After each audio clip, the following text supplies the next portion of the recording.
Last class में हमने देखा था एरोमेटिक कंपाउंड्स, फिर कुछ क्वेश्चंस भी किए थे और मैंने बताया था कि कौन कौन सी कंडीशंस होती है उसको फॉलो करने के लिए।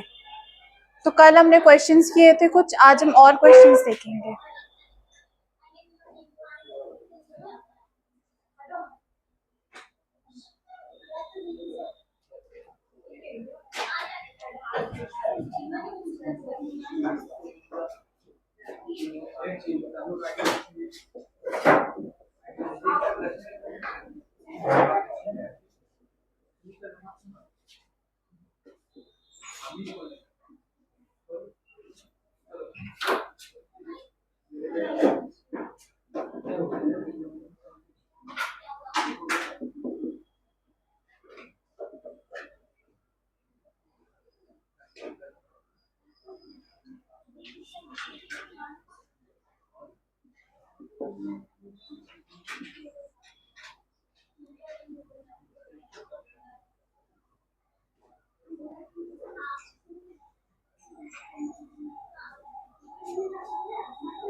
क्वेश्चन ही वैसे है।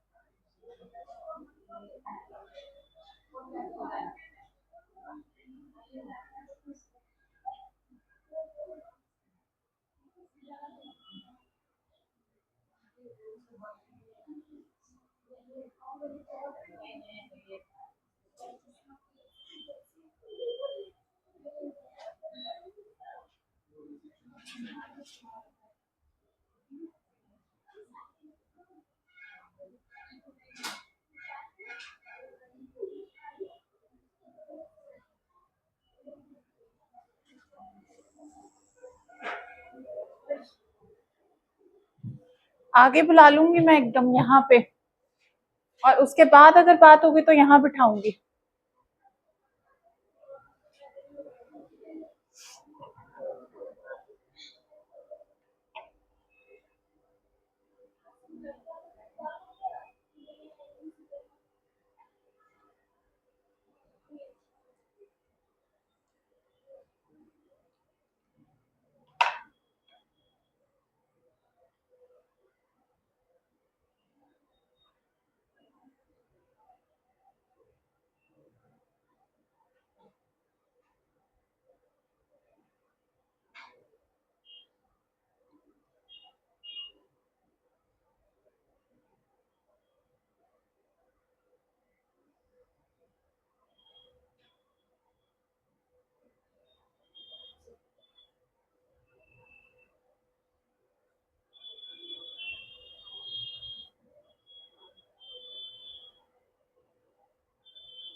हो गया सॉल्व।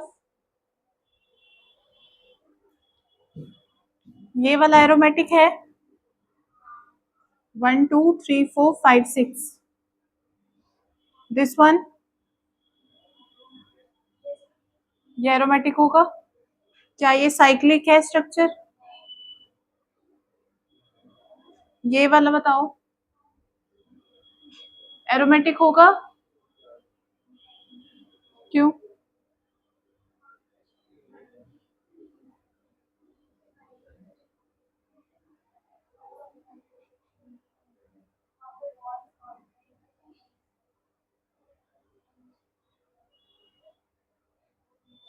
कॉन्जुगेशन में तो है ये, साइक्लिक भी है।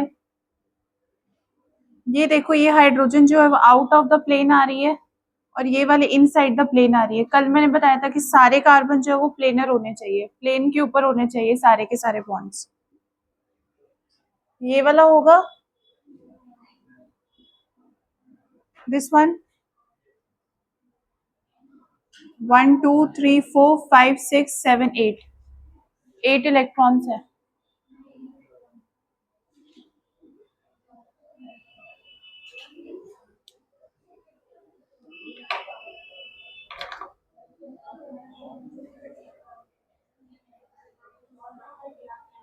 हो गया ये वाला।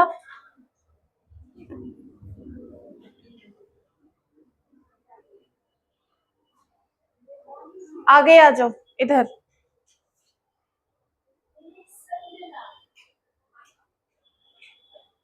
नहीं नहीं, इधर सेकंड लास्ट।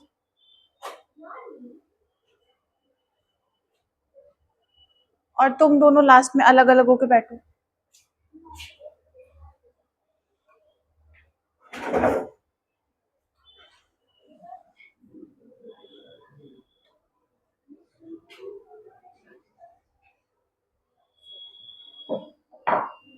अब अभी तक हमने इलेक्ट्रॉनिक इफेक्ट्स 3 कर चुके हैं। हम पहला कौन सा हमने किया था?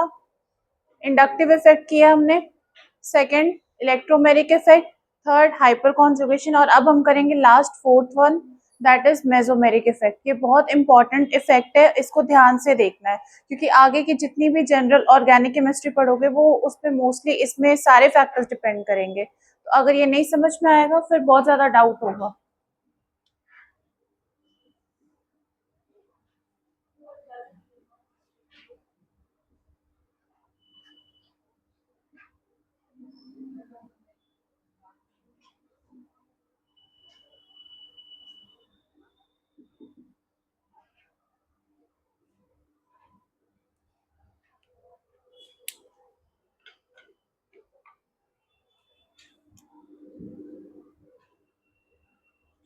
अब देखो, सपोज हमारे पास पहले यहाँ पे इंडक्टिव इफेक्ट में हम क्या करते थे, सपोज मेरे पास कोई इलेक्ट्रोनेगेटिव एटम अटैच्ड है एक जगह, दूसरे चेन में मेरे साथ कोई भी ऐसा एल्काइल ग्रुप अटैच्ड है। अब मैंने बताया था कि जो इलेक्ट्रोनेगेटिव एटम होता है उसका नेचर कैसा होता है,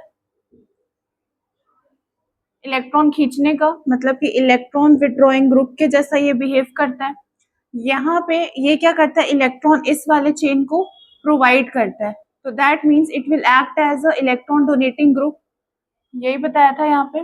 फिर यहाँ पे पार्शियल नेगेटिव चार्ज आ रहा था, इस वाले की वजह से पार्शियल पॉजिटिव चार्ज आ रहा था, क्योंकि जो अपने इलेक्ट्रॉन्स डोनेट करता है उसके ऊपर चार्ज कैसा आता है, पॉजिटिव आता है, और ये वाला इलेक्ट्रॉन यहाँ से खींच रहा है इसलिए इसके ऊपर चार्ज आ रहा नेगेटिव।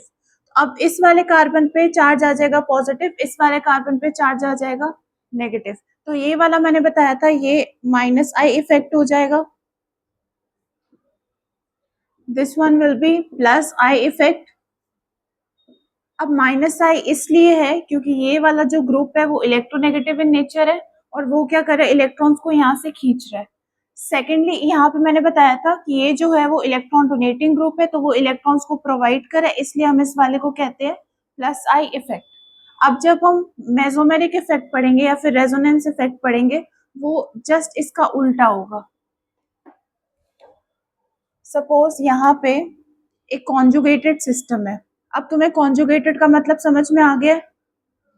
अब सपोज ये हमारा यहाँ से लेके यहाँ तक कॉन्जुगेटेड सिस्टम है, ठीक है, यहाँ पे मैंने अटैच कर दिया एक एफ ग्रुप जो कि अगेन इलेक्ट्रॉन विड्रॉइंग ग्रुप है।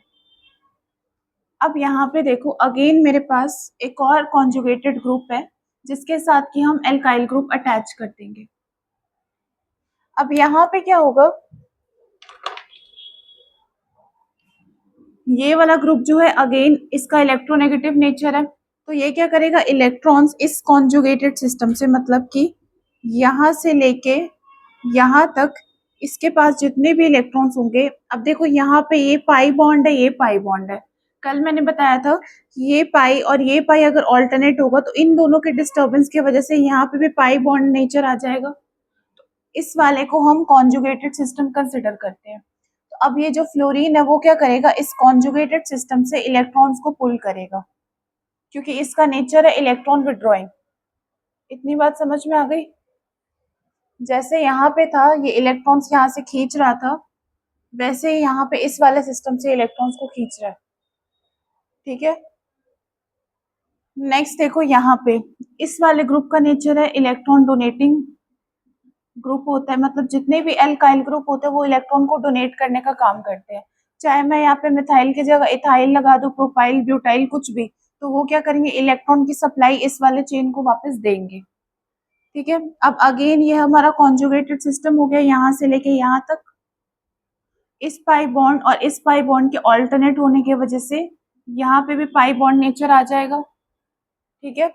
अब ये वाला ग्रुप क्या करेगा, इलेक्ट्रॉन को डोनेट करेगा इस वाले कॉन्जुगेटेड सिस्टम को। तो अब हम यहाँ पे कॉन्जुगेटेड सिस्टम के रिस्पेक्ट से देखेंगे, तो अब ये माइनस आई इफेक्ट है, ये वाला हो जाएगा plus m effect. Plus m effect इसलिए हो जाएगा क्योंकि यहाँ पे जो इलेक्ट्रॉन्स की सप्लाई है, मतलब ये जो कॉन्जुगेटेड सिस्टम है वो अपने इलेक्ट्रॉन्स को इस वाले एटम को डोनेट कर रहा है। पहले इंडक्टिव इफेक्ट में हम इस वाले ग्रुप के रेस्पेक्ट में देख रहे थे कि ये वाला ग्रुप क्या कर रहा है, ये वाला ग्रुप खींच रहा था इलेक्ट्रॉन्स, तो जो इलेक्ट्रॉन एक्सेप्ट करता है उसका चार्ज क्या होता है, नेगेटिव होता है, इसलिए यहाँ पे नेगेटिव चार्ज आ गया, माइनस आई इफेक्ट। ये वाला ग्रुप था इलेक्ट्रॉन्स डोनेट कर रहा था, इस वाले पे जो डोनेट करता है उस वाले पे पॉजिटिव चार्ज आ जाता है, इसीलिए इस वाले को हम कह रहे थे प्लस आई इफेक्ट, ठीक है। इतनी बात समझ में आ गई। दूसरी यहाँ पे हम इस कॉन्जुगेटेड सिस्टम के रिस्पेक्ट में देखेंगे कि ये क्या कर रहा है, तो इस वाले में ये जो कॉन्जुगेटेड सिस्टम है वो फ्लोरीन वाले एटम को, मतलब जो भी इलेक्ट्रोनेगेटिव एटम है हमारा, उसको इलेक्ट्रॉन दे रहा है, डोनेट कर रहा है, तो अब जो इलेक्ट्रॉन डोनेट करता है उस पर प्लस आ जाता है चार्ज, इसलिए प्लस एम इफेक्ट हो गया। सेकेंडली अब ये वाला जो कॉन्जुगेटेड सिस्टम है वो क्या कर रहा है, इलेक्ट्रॉन एक्सेप्ट कर रहा है इस वाले एल्काइल ग्रुप से, अब जो इलेक्ट्रॉन्स को एक्सेप्ट करता है उस वाले को हम कहते हैं माइनस, तो ये हो जाएगा माइनस एम इफेक्ट, मतलब जस्ट उसका उल्टा। बस जस्ट डिफरेंस ये है कि एम मेसोमेरिक इफेक्ट में कॉन्जुगेटेड सिस्टम होता है। तो इस वाले में कॉन्जुगेशन होती है, बस यही इसमें डिफरेंस है।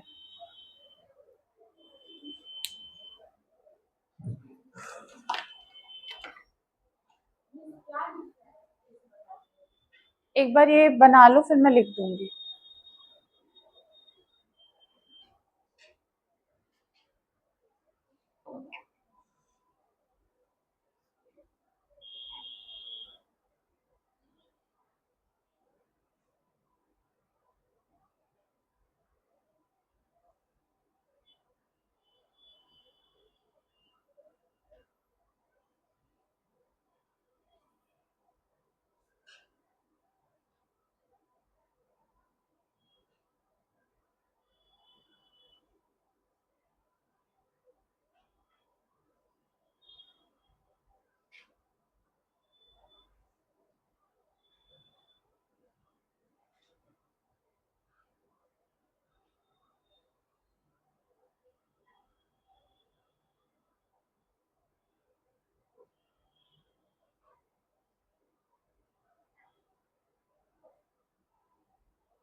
हो गया सबका?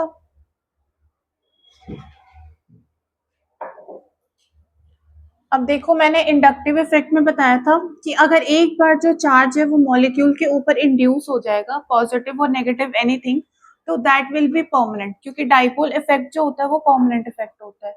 सपोज अभी मेरे पास ये वाला जो मॉलिक्यूल है, यहाँ से हमने जो स्टार्ट किया है, यहाँ पे देखो ये सिर्फ सिंपल एक इथेन मॉलिक्यूल था हमारे पास, तो इसके ऊपर कोई चार्ज डिस्ट्रीब्यूशन नहीं था क्योंकि दोनों जो कार्बन है वो इक्विवेलेंट है। पर जब हमने एफ ग्रुप अटैच किया यहाँ पे, जैसे कि इस वाले में, तो एफ ग्रुप अटैच करने की वजह से क्या हो गया, यहाँ पे नेगेटिव चार्ज आ गया और यहाँ पे पॉजिटिव चार्ज इंड्यूस हो गया। तो एक बार जब नेगेटिव चार्ज और पॉजिटिव चार्ज किसी भी मॉलिक्यूल पे इंड्यूस हो जाएगा तो उसको that will be permanent effect. मतलब ये नहीं होता कि उसको जब तक हम इलेक्ट्रिसिटी प्रोवाइड करेंगे या जब तक हम उसको उस कंडीशन में रखेंगे तब तक ही उस पर नेगेटिव और पॉजिटिव चार्ज होगा। अगर एक बार ये वाला ग्रुप अटैच कर देंगे जैसा भी ग्रुप है, तो अगर यहाँ पे जो चार्ज इंड्यूस हो गया वो परमानेंट चार्ज हो जाएगा। सेम चीज यहाँ पे भी है। अब मैंने इथेन वाले मॉलिक्यूल पे सिंपली एक एल्काइल ग्रुप अटैच कर दिया, तो जब हम एल्काइल ग्रुप को अटैच करेंगे तो इसका नेचर होता है पॉजिटिव, इस वाले का नेचर हो जाएगा नेगेटिव, इंड्यूस हो जाएगा चार्ज यहाँ पे। अब पॉजिटिव और नेगेटिव चार्ज जब इंड्यूस हो जाएगा तो this one will be permanent effect. ये इंडक्टिव इफेक्ट में मैंने बताया था। Same thing will be for mesomeric effect as well. अब मेसोमेरिक इफेक्ट में क्या होगा, एक बार यहाँ पे जो यहाँ पे प्लस चार्ज आ गया कॉन्जुगेटेड ओवरऑल डाइन पे। अब यहाँ पे जो पूरा कॉन्जुगेटेड सिस्टम है इस पे हम plus charge, delta plus charge consider करेंगे और इस वाले सिस्टम पे डेल्टा माइनस चार्ज कंसिडर करेंगे।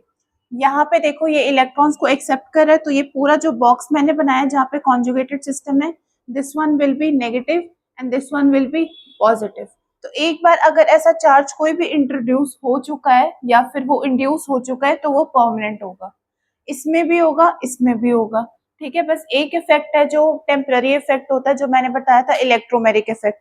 उसमें क्या होता था, जो अटैकिंग स्पीशी होती थी जिस पे हम रिएक्ट करवाते थे उस पर डिपेंड करता था कि चार्ज हमारा ओवरऑल चार्ज कैसा होगा। बट इस वाले में ऐसा नहीं है। यहाँ ये सारा लिख लिया तुम लोगों ने?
क्या हुआ?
हो गया सॉल्व? किस वाले का एक्सटेंड ज्यादा होगा? इस वाले का होगा क्योंकि ये वाला सबसे ज्यादा इलेक्ट्रोनेगेटिव एटम है।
क्या हो रहा है पीछे?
तुम लोग की छुट्टी कब से है दशहरे की?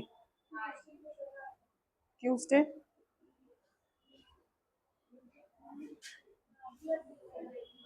हम्म। हाँ, कल मैं जा रही हूँ।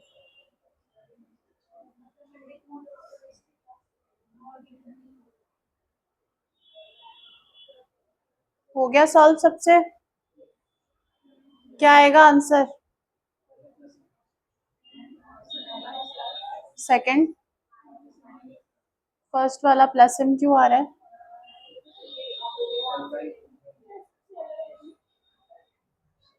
यहाँ पे देखो ऑक्सीजन अटैच्ड है, इसका जो नेचर होता है वो क्या होता है?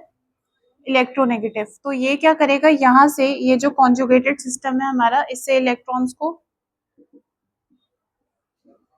पुल करेगा। तो अब जो कॉन्जुगेटेड सिस्टम के रिस्पेक्ट में देखेंगे तो वो इलेक्ट्रॉन्स को डोनेट कर रहा है, इसलिए यहाँ पे लग जाएगा हमारा प्लस एम इफेक्ट।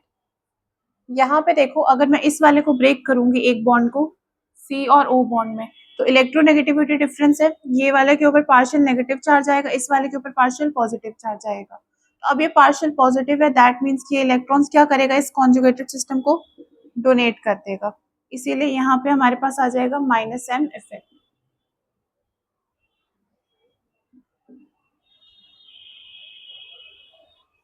अब सबको कॉन्जुगेशन क्लियर है और ये क्लियर है, तभी हम आगे बढ़ेंगे। अभी सबको क्लियर है इधर? कोई है जिसको रिपीट चाहिए उसका?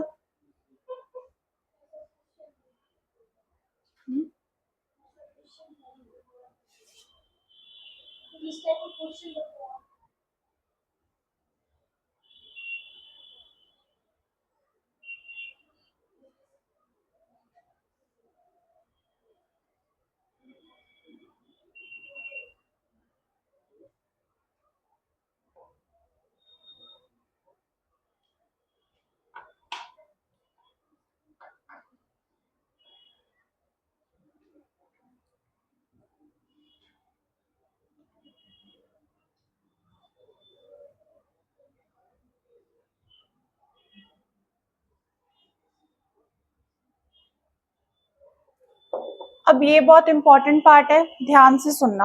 अभी हम देखेंगे रेजोनेटिंग स्ट्रक्चर कैसे बनाना है।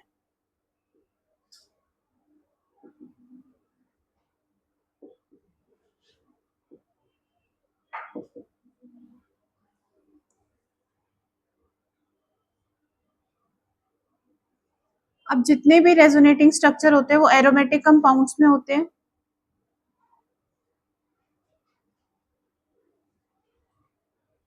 अब सपोज हमारे पास बेंजीन है, ये एरोमेटिक है, ठीक है। अब इसका जब हम रेजोनेटिंग स्ट्रक्चर बनाएंगे तो डबल हेडेड एरो देंगे। डबल हेडेड एरो का मतलब होगा कि जो मैंने यहाँ पे बनाया वो भी सही है, जो आगे बनाएंगे वो भी सही होगा।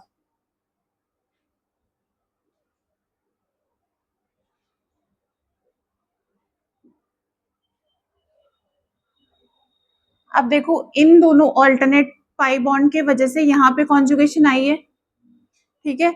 इन दोनों पाई ऑल्टरनेट की वजह से यहाँ पे कॉन्जुगेशन आएगी, यहाँ पे भी कॉन्जुगेशन आएगी।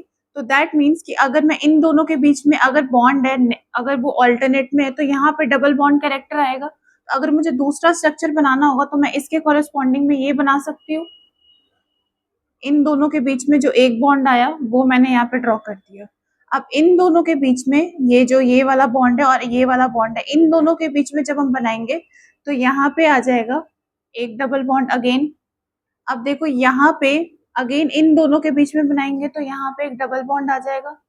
अब जो मैंने यहाँ पे स्ट्रक्चर बनाया और जो मैंने यहाँ पे बनाया दोनों इक्विवेलेंट है, ना ये गलत है ना ये गलत है, ये भी सही है ये भी सही है, ठीक है। अब जब सपोज हमने रिएक्शन में करवाना होगा बेंजीन, तो हम अलग अलग स्ट्रक्चर थोड़ी ना बनाएंगे। यहाँ पे तो बेंजीन है, इसके दो स्ट्रक्चर बने हैं, और हम कंपाउंड्स बनाएंगे उसके 5 स्ट्रक्चर बनेंगे। अगर कोई रिएक्शन हम करवा रहे हैं तो 5 स्ट्रक्चर थोड़ी ना ड्रॉ करेंगे, एक कोई कॉमन स्ट्रक्चर करेंगे जिसमें दोनों का कॉमन आ जाए सिस्टम। अब देखो ये डबल हेडेड एरो से शो करोगे कि ये भी इक्विवेलेंट है, ये वाला भी इक्विवेलेंट है। अब इसका एक कॉमन स्ट्रक्चर आएगा जिसको कि हम इस साइन से शो करेंगे, ठीक है।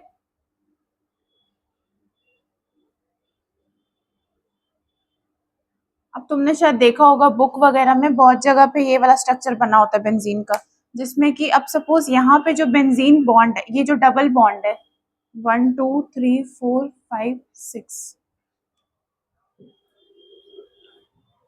ये जो पाई बॉन्ड है, अगर मैं इस वाले पोजीशन से स्टार्ट करूं तो ये यहाँ से चल के फिर से ये वहां तक ही आया है, मतलब इसने पूरा सर्कल कंप्लीट किया रिंग के अंदर। तो इसका कॉमन स्ट्रक्चर अब यहाँ पे भी देखो, यहाँ से चल के फिर से ये कॉमनली यहाँ तक पहुंचा है। तो इसको हम सिंपली ऐसा सर्कल बना सकते हैं। ये सर्कल ऐसा शो करता है कि ये जो पाई बॉन्ड है ऑल ओवर द रिंग सारे एटम्स के ऊपर स्प्रेड है। तो ये हम बनाते हैं बेंजीन का कॉमन स्ट्रक्चर जब हम रिएक्शन करते हैं आगे। ये नहीं कि जब हम रिएक्शन करवाते हैं तो ये वाला स्ट्रक्चर भी बनाएंगे, ये वाला स्ट्रक्चर भी बनाएंगे, इसका भी अलग से रिएक्शन करवा देंगे, इसका भी अलग से रिएक्शन करवाएंगे, नहीं, इन दोनों का इक्विवेलेंट बनाएंगे सबसे पहले, जो ये भी सही होगा ये भी सही होगा, उसके बाद क्या करेंगे, इसका कॉमन स्ट्रक्चर बना देंगे। इतनी बात समझ में आ गई सबको? अब एक और चीज देखो, सपोज यहाँ पे बेंजीन रिंग है, अभी हमारे पास सिंपल है, सारे बेंजीन रिंग के ऊपर एक एक हाइड्रोजन अटैच होगा, तभी कार्बन की टेट्रावेलेंसी फुलफिल होगी।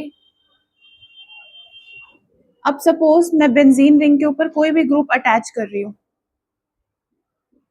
सपोज यहाँ पे कोई भी जी है, G can be any group, O H, O H group कौन सा होता है, या फिर सपोज मैं अमोनिया ग्रुप अटैच कर दूं, अमीन्स अटैच कर दूं, या फिर कोई भी सी एल हेलोजन, ऐसा।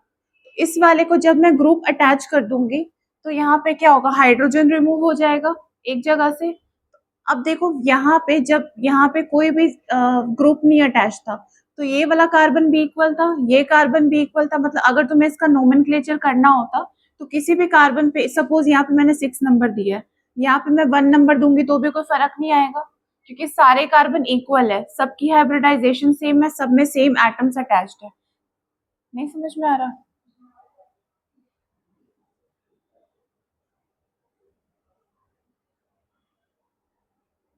अभी देखो, पहले जब मैंने कोई ग्रुप नहीं अटैच किया था तो सारे के सारे कार्बन सेम है।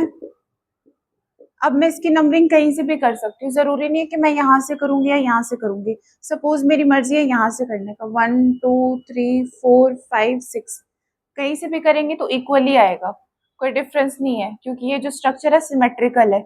सिमेट्रिकल का मतलब होता है इसको मैं बीच से काटूंगी तो इधर वाला पार्ट भी सेम आएगा, इधर वाला पार्ट भी सेम आएगा, अगर इधर से भी काटेंगे तो उधर वाला पार्ट भी सेम आएगा, नीचे वाला पार्ट भी सेम आएगा। बट यहाँ पे देखो, यहाँ पे अगर मैं इसको ऐसे कट करूंगी तो सेम आएगा? नहीं आएगा, क्योंकि ऊपर वाले में एक ग्रुप कोई भी अटैच्ड है, यहाँ वाले पे हाइड्रोजन अटैच होगा, this will not be symmetrical. तो जब कोई भी ग्रुप यहाँ पे अटैच होगा तो हम इस यहाँ वाले की नेमिंग करेंगे, फिर जो नंबरिंग है वो हम हमेशा इस तरीके से कैसे भी रैंडमली नहीं कर सकते। बेंजीन पे हम कैसे भी नंबरिंग कर सकते हैं, बट इस वाले में, अब देखो यहाँ पे कोई ग्रुप अटैच्ड है तो इस वाले पोजीशन को हम कहेंगे ऑर्थो। अब इसके सामने यहाँ पे सिमेट्रिकल पोजीशन है, मतलब अगर मैं यहाँ से इस रास्ते तक जाऊंगी तो एक स्टेप लेना पड़ेगा, और अगर यहाँ से यहाँ आऊंगी तो भी सेम स्टेप लेना पड़ेगा। तो अगर ये वाला ऑर्थो है तो ये वाला भी ऑर्थो हो जाएगा। इस वाले को हम कहते हैं मेटा।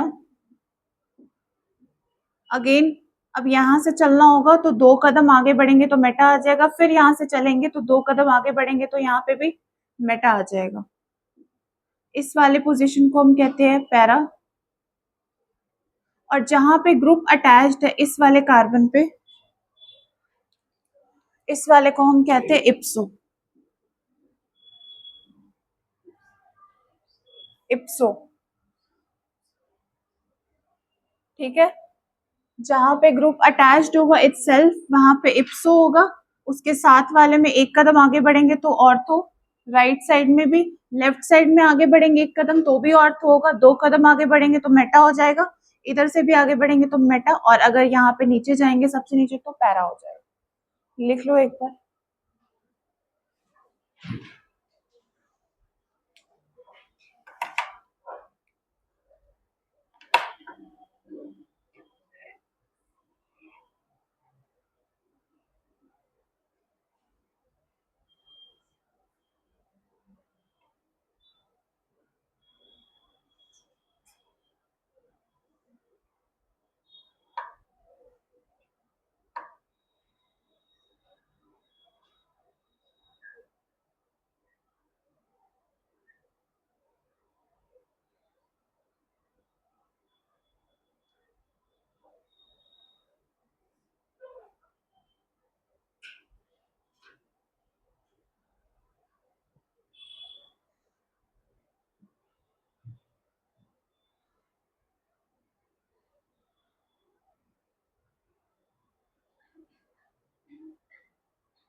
ये हो गया।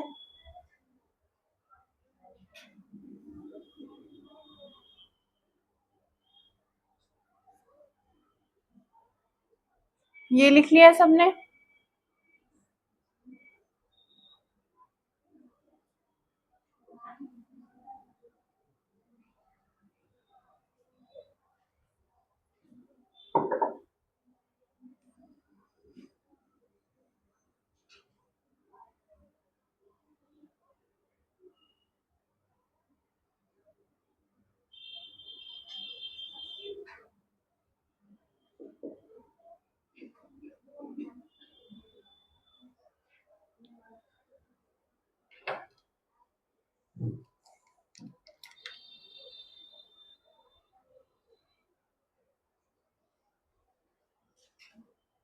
आज लास्ट क्लास है ऑर्गेनिक, इसके बाद और क्लासेस भी होंगे बट दशहरे के बाद होंगे, बहुत सारे टाइम के बाद। तो जो अभी रेजोनेटिंग स्ट्रक्चर होगा और जहां तक अभी तक पढ़ाया है वो नेक्स्ट क्लास में आएगा, नेक्स्ट एग्जाम में आएगा, रेजोनेटिंग को छोड़ के, मेसोमेरिक को भी छोड़ के, ठीक है। तो लेकिन एनसीईआरटी में ऐसे बहुत सारे एग्जाम्पल होंगे जो अभी मैं करवाऊंगी, इसको बहुत सारी बारी प्रैक्टिस करके आओगे तभी इम्प्रूव होगा।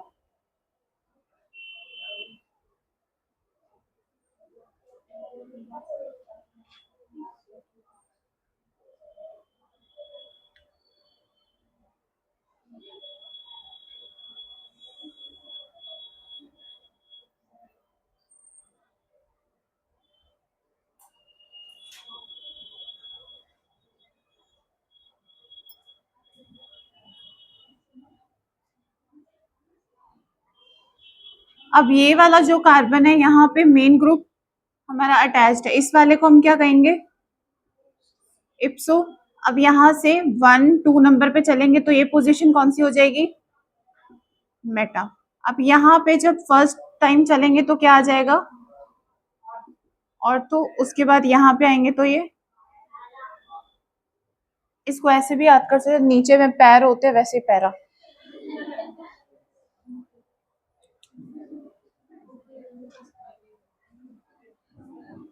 ठीक है, सबको समझ में आ गया?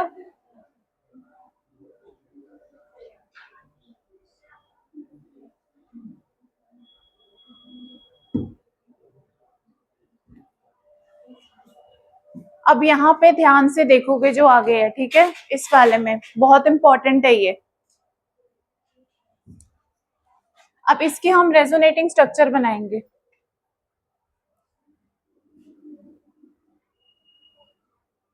अब तुम्हें याद होगा लास्ट क्लास में मैंने कॉन्जुगेशन वाले में बताया था, एक पाई ऑल्टरनेट पाई वाला बनाया था।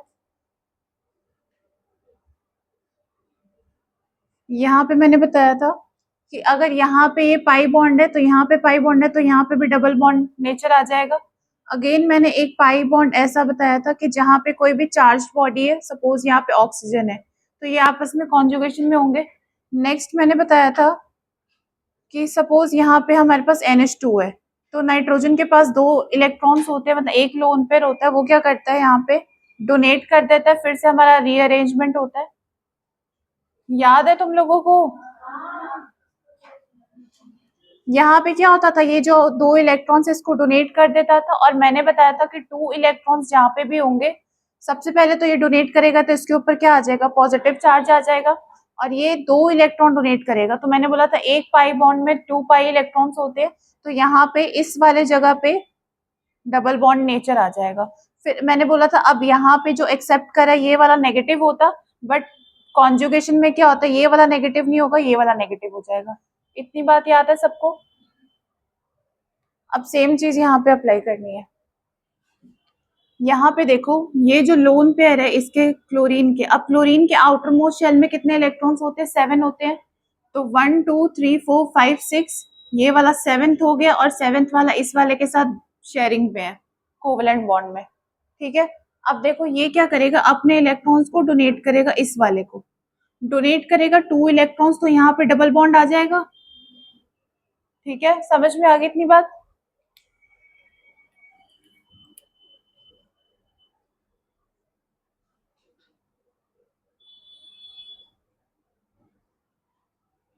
अब यहाँ पे डबल बॉन्ड आ जाएगा।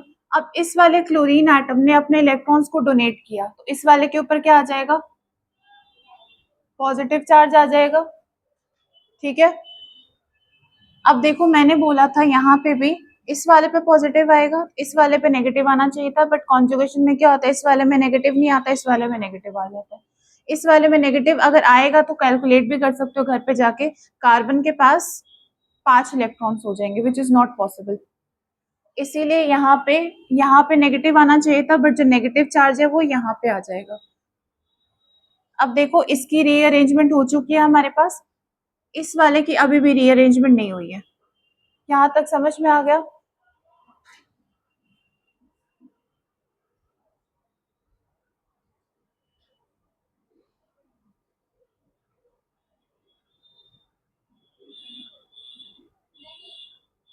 हम्म,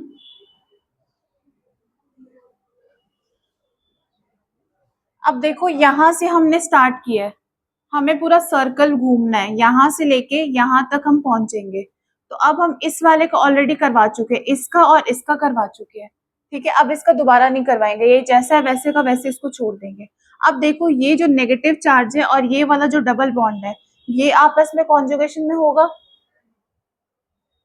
यहाँ पे देखो ये नेगेटिव चार्ज है और ये वाला जो डबल बॉन्ड है आपस में कॉन्जुगेशन में होगा, तो ये डबल बॉन्ड क्या हो जाएगा, यहाँ पे आ जाएगा, और ये नेगेटिव चार्ज यहाँ पे आ जाएगा। तो इसको रीअरेंज इस तरीके से करेंगे। अब ये जो डबल बॉन्ड है ये ऊपर आ जाएगा और ये वाला जो है नेगेटिव आ जाएगा। अब मैंने बोला डबल हेडेड एरो का मतलब होता है दोनों इक्विवेलेंट होगा। पहले भी ये वाला डबल बॉन्ड और ये वाला चार्ज ऑल्टरनेट में था, अभी भी देखो ये वाला डबल बॉन्ड और ये वाला जो चार्ज है वो ऑल्टरनेट में है। तो इसमें कुछ अलग नहीं है, ये वाला स्ट्रक्चर भी सही है, ये वाला स्ट्रक्चर भी सही है, कोई ये नहीं कह सकता कि ये गलत है या ये वाला सही है। यहाँ पे भी ये वाला जो डबल बॉन्ड के रिस्पेक्ट में और ये चार्ज के रिस्पेक्ट में ये दोनों ऑल्टरनेट में थे, अभी भी ये जो डबल बॉन्ड है और ये जो नेगेटिव चार्ज है ये ऑल्टरनेट में है, तो स्टिल दे आर राइट।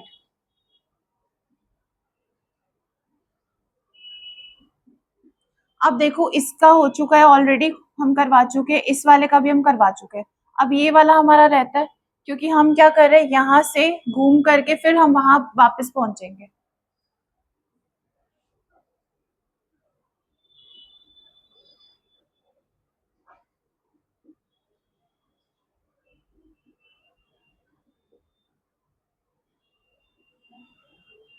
अब देखो ये वाला जो डबल बॉन्ड है और ये वाला जो है, again this is in conjugation, ये वाला और ये वाला आपस में ऑल्टरनेट में है। तो अब हम ऐसा स्ट्रक्चर बनाएंगे आगे कि अगेन वो चीज इक्विवेलेंट रहे। ठीक है, अभी भी ये ऑल्टरनेट में है, इसको रीअरेंज कर दिया हमने। समझ में आ रहा है सबको? समझ में आ रहा है? अब नेक्स्ट देखो, ये वाला नेगेटिव चार्ज और ये वाला जो डबल बॉन्ड है अगेन कॉन्जुगेशन में होगा।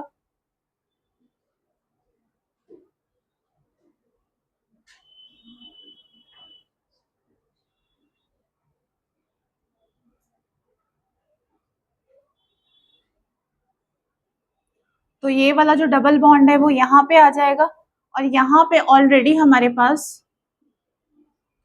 प्लस चार्ज था और ये वाला जो नेगेटिव चार्ज है वो यहाँ पे शिफ्ट हो जाएगा।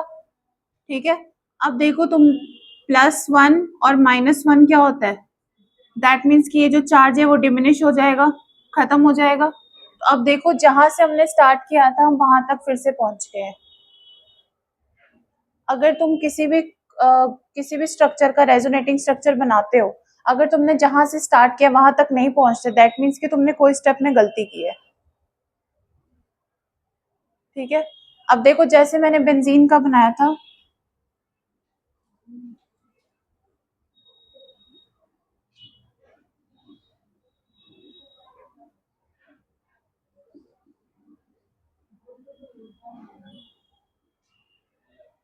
सेम इसका भी है, हमने यहाँ से स्टार्ट किया था डबल बॉन्ड, फिर यहाँ से, फिर यहाँ से। इस वाले में देखो, अगेन इस वाले में प्रूफ हो गया कि ये जो है ये डबल बॉन्ड और ये डबल बॉन्ड के बीच में कॉन्जुगेशन है, इसीलिए वहां पे भी बना है।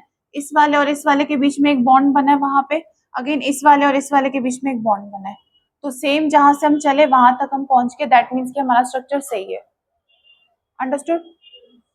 अब देखो, अब हमारे पास 5 स्ट्रक्चर हो गए ऑलरेडी। अगर हमने रिएक्शन करवाना होगा तो हम 5 स्ट्रक्चर नहीं ड्रॉ करेंगे कि हमारे पास पांचों स्ट्रक्चर है, इसका कुछ हम कॉमन स्ट्रक्चर ड्रॉ करेंगे।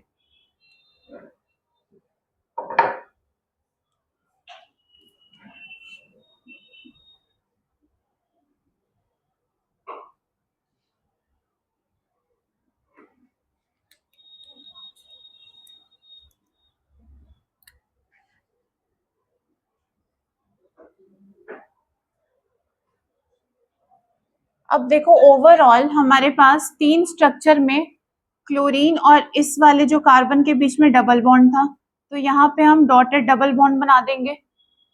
ठीक है, 3 स्ट्रक्चर में कॉमन चीज है ये। अब तीनों स्ट्रक्चर में कॉमन चीज एक और है, क्लोरीन के ऊपर पॉजिटिव चार्ज भी आया, तो ये भी बना देंगे।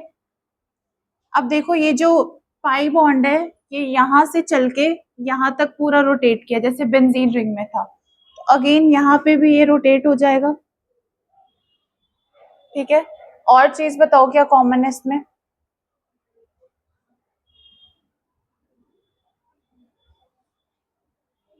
Negative charge, negative charge common है। अब जो नेगेटिव चार्ज है वो ऑर्थो पोजीशन पे है एक जगह पे, दूसरे वाले में पैरा वाले में है, थर्ड वाले में इस साइड वाले ऑर्थो वाले में है, बट मेटा वाले में कहीं पे भी नहीं है। तो अब देखो, इसकी जो इलेक्ट्रॉन डेंसिटी हाई होगी वो ऑर्थो पोजीशन पे और पैरा पोजीशन पे, मेटा वाले पोजीशन पे जो इलेक्ट्रॉन डेंसिटी है वो बिल्कुल भी नहीं है। तो यही इसका स्ट्रक्चर हो जाएगा।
अब इस वाले का रेजोनेटिंग स्ट्रक्चर ड्रॉ करो।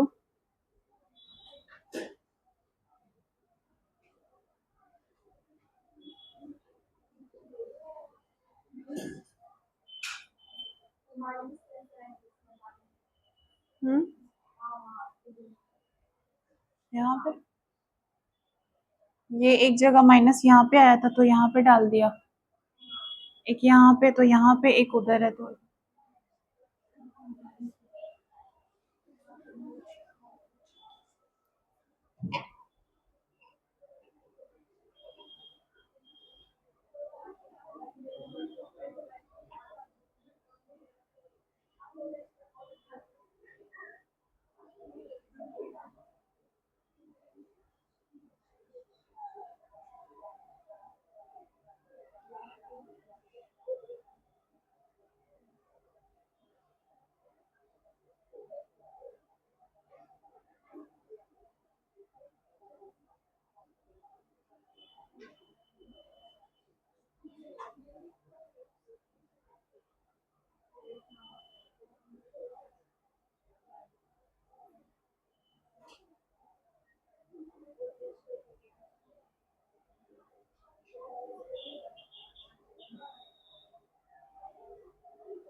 बन गया सबका?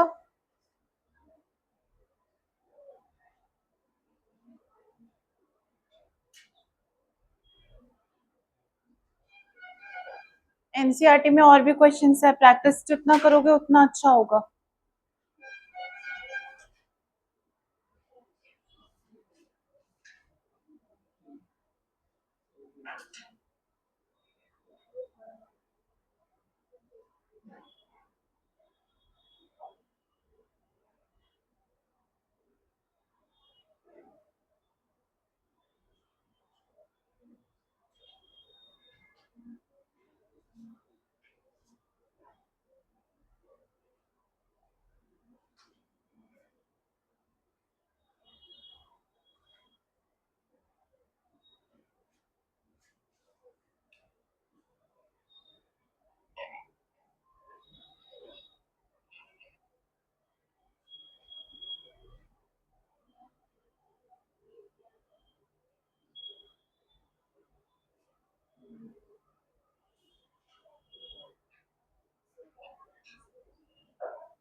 बना लोगे या मैं बताऊं?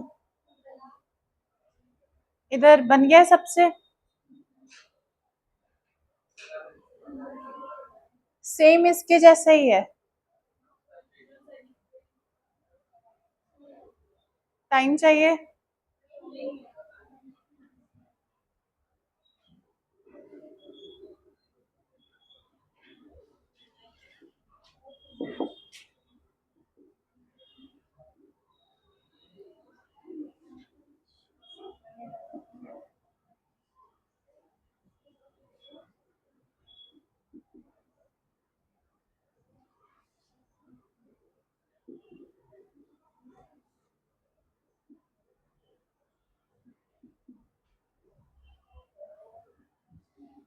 अब देखो, वहां पे हमारे पास 3 लोन पेयर थे, यहाँ पे हमारे पास 2 लोन पेयर है, तो हमें एक ही लोन पेयर का काम होता है, क्योंकि एक लोन पेयर जब डोनेट होगा तो यहाँ पे पाई बॉन्ड बन जाएगा, और जो अपने लोन पेयर्स को डोनेट करेगा उसके ऊपर पॉजिटिव चार्ज आ जाएगा। अब अगर यहाँ पे पॉजिटिव चार्ज है तो यहाँ पे नेगेटिव आना चाहिए, बट यहाँ पे जब नेगेटिव आएगा तो कार्बन की जो वैलेंसी है वो 5 हो जाएगी, इसी सॉरी इलेक्ट्रॉन से वो 5 हो जाएंगे, विच इज नॉट पॉसिबल। इसीलिए जो नेगेटिव चार्ज है वो यहाँ पे शिफ्ट हो जाता है, क्योंकि ये वाला जो होता है इलेक्ट्रॉन डिफिशिएंट होता है, तो यहाँ की फुलफिल हो जाती है। अब नेक्स्ट देखो, ये वाला जो नेगेटिव बॉन्ड है और ये वाला जो डबल बॉन्ड है ये आपस में कॉन्जुगेशन में है, तो ये क्या होगा, फिर से ऑल्टरनेट में आ जाएगा, ये नेगेटिव चार्ज नीचे आ जाएगा, ये डबल बॉन्ड ऊपर आ जाएगा। अब ये वाला नेगेटिव चार्ज और ये डबल बॉन्ड कॉन्जुगेशन में है, तो ये वाला नेगेटिव चार्ज जो है वो ऊपर आ जाएगा और ये वाला जो है वो ऑल्टरनेट में नीचे आ जाएगा। अब अगेन ये वाला नेगेटिव चार्ज और ये वाला जो डबल बॉन्ड है कॉन्जुगेशन में है, तो अगेन ये वाला डबल बॉन्ड यहाँ आ जाएगा और ये नेगेटिव चार्ज इस वाले पे आ जाएगा। अब +1 और -1 0 होता है, इसलिए जो चार्ज है वो डिमिनिश हो जाएगा। इसका कॉमन स्ट्रक्चर अगेन ऐसा बनेगा जैसा हमने पहले बनाया। ठीक है, बिल्कुल सेम है। और भी ग्रुप से अटैच करेंगे, उसमें थोड़ा अलग भी आएगा, वो हम बाद में करेंगे। पहले इतना प्रैक्टिस करके आना। अगर तुम्हें प्रैक्टिस करनी है तो घर पे ये सारे क्वेश्चंस कर सकते हो।